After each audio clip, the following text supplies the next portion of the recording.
पदाधिकारी जिन्होंने आज मान्यवर काशीराम जी को याद करने के लिए एक कार्यक्रम इस ऑडिटोरियम में, राम मनोहर लोहिया ऑडिटोरियम में कराने का काम किया, मैं उनका बहुत बहुत धन्यवाद देता हूं।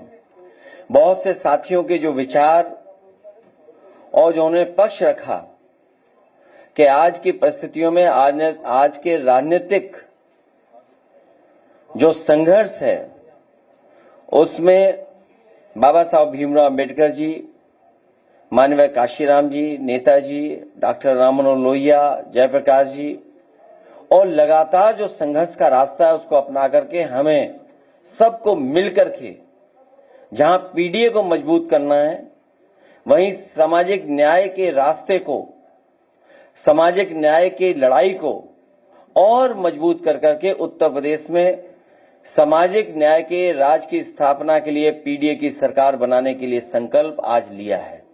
और हमें पूरा भरोसा है कि इसी तरीके से लगातार हम लोग काम करते रहेंगे, अपनी भाषा, अपना व्यवहार और लोगों को जोड़ते रहेंगे, तो उत्तर प्रदेश में समाजवादी पार्टी और इंडिया गठबंधन की आने वाले समय में सरकार होगी।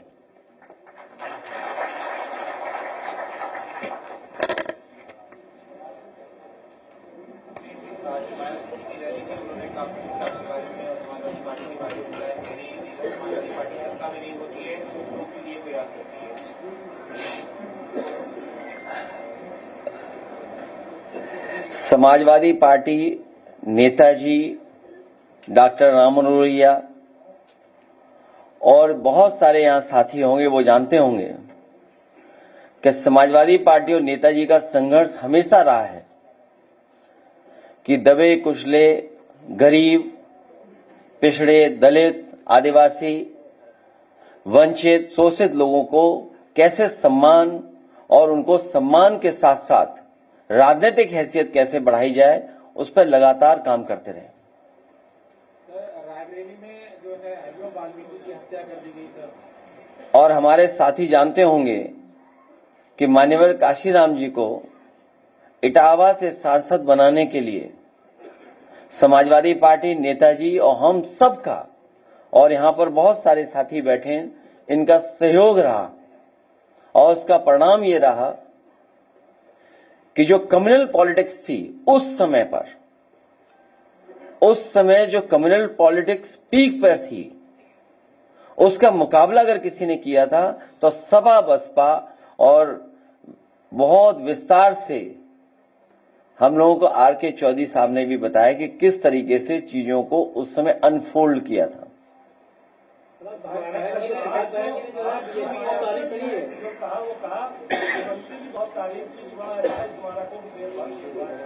तो इसका मतलब यह है कि अंदरूनी सांठगांठ अभी जारी है।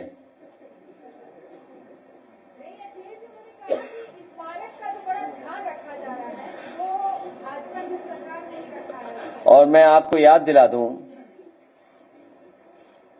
उनके अलावा अगर प्रतिमा किसी ने उनकी खुद की लगाई तो मैंने लगवाई। और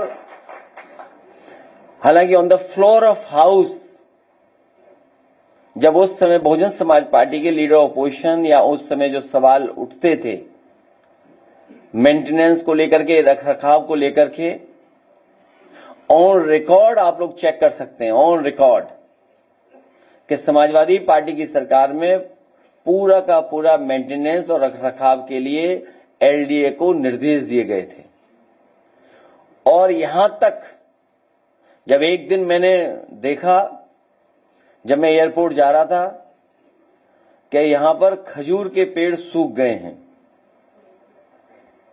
जो खजूर के पेड़ लगे थे बाउंड्री पर और अंदर वो सूख रहे हैं, और कई पेड़ सूख गए हैं उसके अंदर। तो उन पेड़ों को बदल करके अच्छे पेड़ों को लगाने का काम, जिसमें वाशिंगटोनिया और एक पेड़ क्रोसिया, आप देख लेना, जब आप राइट टर्न मारेंगे एयरपोर्ट के लिए तो राइट टर्न पर सभी पेड़ खजूर के सूख गए थे। जितने पेड़ लगे वो क्रोसिया के लगे, और जहां जहां पेड़ सूख गए थे वहां क्रोसिया के लगे होंगे और अभी फ्लावरिंग देख रहे होंगे, या फिर हो सकता है 15-20 दिन बाद आप उन पेड़ों पर फ्लावरिंग देखेंगे। और वो ऐसे ट्रीज हैं कि पत्तियां गिर जाती हैं और केवल फूल रह जाते हैं। और सदन में on the floor of house मैंने कहा था कि उनके फूलों का रंग भी पिंक है।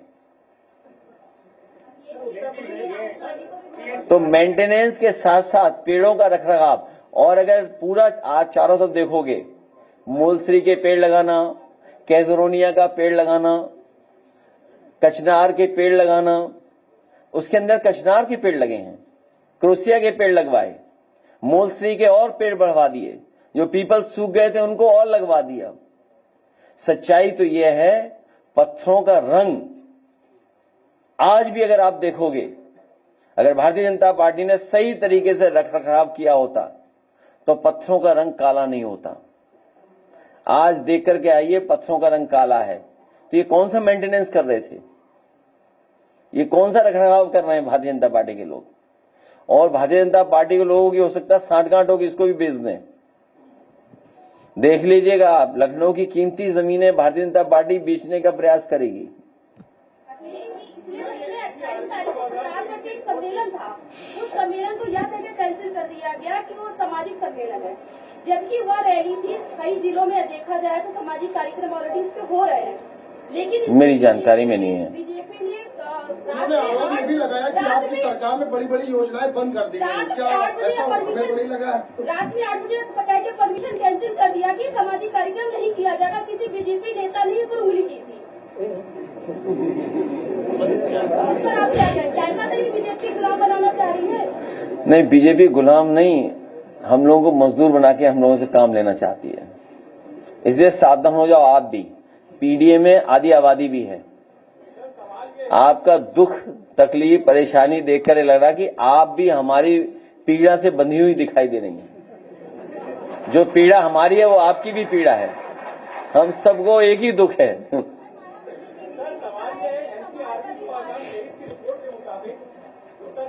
लखनऊ में सबसे ज्यादा महिलाओं के प्रति जो है अपराध में है। इस सवाल के जवाब में ब्रजेश पाठक जी ने कहा कि आप हमारी सरकार की तुलना सपा सरकार की सरकार से तुलना करके इसको बताएं। भारतीय जनता पार्टी झूठे मुकदमों का वर्ल्ड रिकॉर्ड बनाना चाहती है और झूठ बोलने में नंबर 1 है। एनसीआरबी के आंकड़े जो बताते हैं, जहां महिलाएं, बेटियां और कम उम्र की बच्ची सबसे ज्यादा असुरक्षित कहीं है तो उत्तर प्रदेश में है। और ये हमारा आपका डेटा नहीं है, ये एनसीआरबी का डेटा है। और इसके साथ साथ सबसे ज्यादा अन्याय अगर कहीं बढ़ा है, कहीं हो रहा है दलितों पर, तो वो उत्तर प्रदेश में हो रहा है। ये भी एनसीआरबी का आंकड़ा बता रहा है।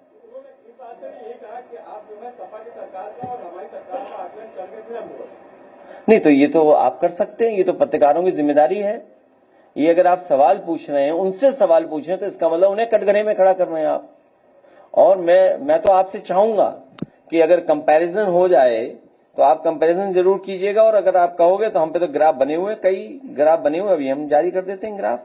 अभी स्क्रीन पे ले आते हैं आपके लिए ग्राफ। कुछ तो एक तो आपको कई ग्राफ हम स्क्रीन पे ले आएंगे, आप देख लीजिए। अगर आपको सूट करता हो तो कुछ सूट आपको भी करेगा। इसमें कई मुकदमों के हम दिखा सकते हैं आपको, लीजिए अभी आ जाएगा स्क्रीन पर।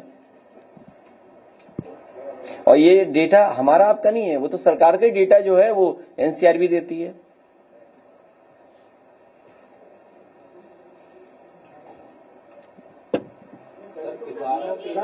स्थलों की बात हो रही, स्मारकों की बात हो रही, तो जनेश्वर मिश्रा पार्क का इस वक्त जो स्थिति है उसका कुछ कहेंगे? उसमें यहाँ के सांसद जी और डिफेंस मिनिस्टर जी के अलावा जिन जिन के नाम लिखे सब हटा दिए जाएंगे। सर, रायबरेली में सर हरिओम वाल्मीकि की भीड़ ने पीट के हत्या कर दी सर। और ये पहली घटना उत्तर प्रदेश में नहीं है। बगल के जिले में आपको याद होगा, एक पासी समाज के बेटे के साथ आप भी कई घटनाओं में गए हैं। क्या व्यवहार हुआ है, थानों में क्या व्यवहार हो रहा है, और भेदभाव हो रहा है हर स्तर पे। इनके लोग अन्याय करते हैं, बच जाते हैं, निकल जाते हैं। और बगल के जिले में हमारा डेलीगेशन गया, ये जो वाल्मीकि बेटे के जो घटना हुई है वाल्मीकि और फतेहपुर का जो है, सबसे पहले समाजवादी मीडिया सेल ने इस बात को उठाया, हमारे लोग पहुंच गए और हमने उनसे कहा कि जरूर जाना इस परिवार से। और ये एक घटना नहीं, उत्तर प्रदेश में लगातार इस तरह की घटनाएं बढ़ रही हैं। थानों में भेदभाव है, थानों की पोस्टिंग में भेदभाव है। जब पीडीए का ग्राफ हम लोग जारी करते थे तो ये ऑनलाइन जो नाम होते थे उनको हटा देते थे और कहते हैं कि डेटा गलत दे रहा हूं मैं, क्योंकि पीडीए के लोग वहां नहीं हैं, इसलिए पीडीए के लोगों पे अन्याय हो रहा है। वो जाए कहां अपनी बात कहने। सर, लखनऊ में एक बहुत बड़ी घटना हुई है, पिता समेत 3 बेटों की हत्या कर दी गई, चाहे वो कानपुर में कल ब्लास्ट हुआ, फतेहपुर में हुआ, लखनऊ के MIT कॉलेज के पास पिता समेत 3 लोगों की हत्या कर दी गई और उसमें कार्यवाही। तो लॉ एंड ऑर्डर बहुत अच्छा है, देखिए कितना अच्छा लॉ एंड ऑर्डर है। सर, बरेली की घटना पर क्या आपकी नजर है सर? क्योंकि कल आपको बरेली उतरना था, वो तमाम चीजें विवाद में रही, आपका वो मुझे उसको नहीं जाने दिया। न केवल डेलीगेशन, न मुझे जाने दे रहे थे वो, और आप लोग भी जानते होंगे और हमारे ऑफिस के कई कर्मचारी और कई हमारे साथ जो ऑफिस को देखते हैं वो लोग जानते होंगे, और पॉलिटिकल लोग बरेली के जानते हैं। सरकार और अधिकारी इस प्रयास में थे कि मैं जाऊं ही नहीं, बरेली न उतरूं, बाई रोड न जाऊं, रामपुर भी न पहुंच पाऊं। बहुत झगड़ा करने के बाद, बहुत अपनी बात को मनवाने के लिए या उनकी बातों को मानने के लिए कितनी बातचीत की होगी उन्होंने, तब जाकर के रास्ता निकला। और सच्चाई ये है कि बरेली का जो कुछ हुआ है बरेली में, उसमें एडमिनिस्ट्रेशन का फेलियर है, सरकार का फेलियर है। अगर लखनऊ में घटना हो रही है और 3 लोग मर रहे हैं, आखिर एडमिनिस्ट्रेशन क्या कर रहा है, पुलिस क्या कर रही है? जब पहले से ऐलान है कोई सी बात को अपना ज्ञापन देना चाहते हैं, तो आखिरकार सरकार क्या करे, एडमिनिस्ट्रेशन क्या कर रहा है? एडमिनिस्ट्रेशन ने जानबूझ करके ये कराया, और इसलिए कराया कि जिससे कि उन्हें पॉलिटिकल लाभ मिल सके। ये वही लोग हैं जो जगह जगह रह करके भारतीय जनता पार्टी को पॉलिटिकली मदद करते रहे। याद कीजिए, ये जिलाधिकारी वही है जब मंच से मुझे कहना पड़ा था कि अगर चुनाव को हराने जिताने के लिए आपको अधिकारियों के माध्यम से, पोस्टिंग के माध्यम से BLO कौन होगा, प्रिसाइडिंग ऑफिसर कौन होगा, कहां पुलिस जाएगी, किसका छापा मारेगी, हमने कहा तुम्हें इतना ही शौक है पॉलिटिकल इन्वॉल्वमेंट का, तो क्यों नहीं आप भी चुनाव लड़ लेते हो। इन्होंने कटेहरी विधानसभा हराई थी क्योंकि अंबेडकर नगर छोटा जिला है, अधिकारी बड़ा जिला चाहते हैं। कटेहरी विधानसभा के जिताने के लिए उन जिलाधिकारी महोदय को बड़ा जिला बरेली मिला है। अब बड़ा जिला मिलने का मतलब आप समझते होंगे। और ये घटना जो बरेली की है, ये है कानपुर में अखिलेश दुबे की घटना को छिपाने के लिए। रोशनी की रात को, बराफात को, वहां पर वो लोग या जो भी रहते थे समाज के सेवा करते थे, धार्मिक, हमेशा सेवा हुई है, कोई पहली बार सेवा नहीं हो रही थी, पहली बार इस तरह का कार्यक्रम नहीं हो रहा था। लेकिन एडमिनिस्ट्रेशन को ये बात बदलनी थी उन्हें, क्योंकि अखिलेश दुबे पे बहस नहीं हो, क्योंकि 100 उसमें पुलिस के अधिकारी चले जाएंगे। उसमें सुनने में आया है बड़े बड़े लोगों का झगड़ा है, जो टॉप मोस्ट ऑफिसर्स हैं उनमें झगड़ा है, उनमें आपस में है कसाकसी, क्या बोलेंगे आप, खींचतान, आपस में साजिश है कि कौन नीचे हो जाए, कौन पोस्टिंग से बाहर चला जाए, किसको दिल्ली जाना है। सोचिए आप लोग बात ही नहीं पकड़ रहे हो। सरकार ने अपनी नाकामी छिपाने के लिए, अपना करप्शन छिपाने के लिए, अब बरेली में तो बुलडोजर चल रहा है। एक लेखपाल का पता लगा 100 करोड़ कमा लिए उसने, एक लेखपाल। तो सोचो वो 100 अधिकारी जो कर्मचारी पुलिस के रहे होंगे, उन कड़ियों में उन लोगों ने कितना कमाया होगा। जो जीरो करप्शन बोलने वाले, जीरो टॉलरेंस बोलने वाले, आखिरकार अखिलेश दुबे को क्यों बचा रहे हैं? बुलडोजर क्यों नहीं चल रहा? बरेली घटना के बाद भाषा जो बरेली में बुलडोजर चल रहा है वो केवल ये चल रहा है कि समाजवादी पार्टी का कौन है, इसमें गरीब कौन है, मुसलमान कौन है, केवल उनकी सूची बनाई जा रही है। पूरे बरेली में भारतीय जनता पार्टी के लोगों के इल्लीगल बिल्डिंग बने हुए हैं, इल्लीगल सूची है, डेवलपमेंट अथॉरिटी पर सूची है, लेकिन वहां के जिलाधिकारी उन पर नहीं चलवाएंगे बुलडोजर। उन पर चलवाएंगे कैसे? सुनने में आया था, हमने तो अखबार में पढ़ा था, एक कोई बड़ा उद्योगपति थे, उन पर जीएसटी चोरी का 100 करोड़ का आरोप लगा था बरेली में, 100 करोड़ का लगभग। आपको पूछना चाहिए कि भाई जीएसटी का चोरी का या जीएसटी का कोई हिसाब किताब गलत में या कुछ बना था, आरोप लगा था, सुनने का आरोप खत्म हो गया, सब मामला रफा दफा हो गया। मंत्री दिनेश प्रताप सिंह ये भी रिपोर्ट है सर कि जो कि सरकार ने विस्तारित किया गया उसके बाद अगर प्रताड़ना से ब्रेन हेमरेज हो रहा है तो बहुतों को हुआ है, और कुछों को होने वाला होगा। ऐसा नहीं उनका स्वास्थ्य अच्छा हो, कभी भी किसी के स्वास्थ्य को लेकर के हम लोगों को कोई बात नहीं कहनी है, स्वास्थ्य उनका अच्छा हो।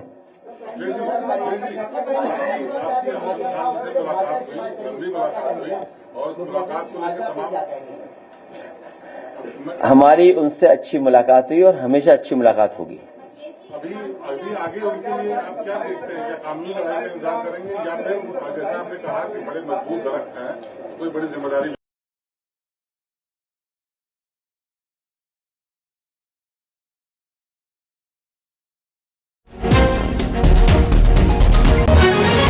आजम खान ने बताया आपको कि उनको रामपुर के सांसद से क्या समस्या है?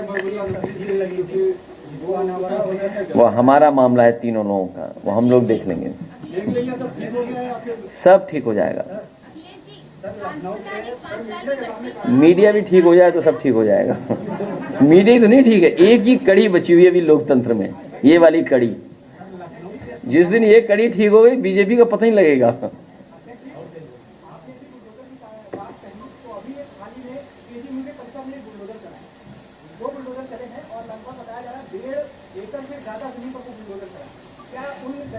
जो गरीब बाहर रह रहे थे क्या उनको आशियाना का कोई प्रावधान नहीं है उनके? चीफ जस्टिस ऑफ इंडिया, उन्होंने बुलडोजर के खिलाफ बोला दूसरे देश में जाकर के। सुनने में आया कि वो संगी साथी बीजेपी का साथी है जिसने जूता फेंका। बुलडोजर संस्कृति के खिलाफ है हम लोग, और गरीब के ऊपर बुलडोजर है उसके पूरा खिलाफ है। आखिर बसने किसने दिया, रहने किसने दिया? आप उनको हाउसिंग नहीं दे रहे, उनको नौकरी नहीं दे रहे, उनको जॉब नहीं करने दे रहे। और याद होगा आपको, गोमती के किनारे और जहां नाला जुड़ता था कुकरेल, ये पहली सरकार है जो नाले पे रिवर फ्रंट बना रही थी। उनको बेघर किया, क्या मिला? क्या मिला उनको? ये गरीबों के खिलाफ सरकार है। सर, बरेली में छोटे बच्चों को जो पुलिस अरेस्ट कर रही है, बहुत सारे घर वालों का आरोप है कि वो उस घटना में थे भी नहीं, लेकिन उनको भी उठा रही है पुलिस। समाजवादी पार्टी ने कहा है कि झूठे मुकदमे ना लगें, उनके साथ अन्याय न हो, और सरकार अपना पॉलिटिकल स्वार्थ वहां है उनका, अन्याय इसलिए कर रहे हैं जिससे पॉलिटिकल लाभ ले सकें। ये पूरा एडमिनिस्ट्रेशन का फेलियर है। और जो उन्होंने कानपुर से शुरू कराया, अखिलेश दुबे को बचाने के लिए कानपुर से शुरू किया, और उसमें हमारे मीडिया के भी साथी उसको साथ दे रहे हैं। कानपुर से शुरू हुआ। इनकाउंटर के नाम कितने अच्छे रखे हैं, लंगा इनकाउंटर, छोटा इनकाउंटर, बड़ा इनकाउंटर, किस तरह के सर, लखनऊ के सुगामो क्षेत्र में एक मुलायम सिंह यादव जी की प्रतिमा लगी थी, इसका अनावरण होना था 30 तारीख को, अगर वो किसी कारणवश नहीं हो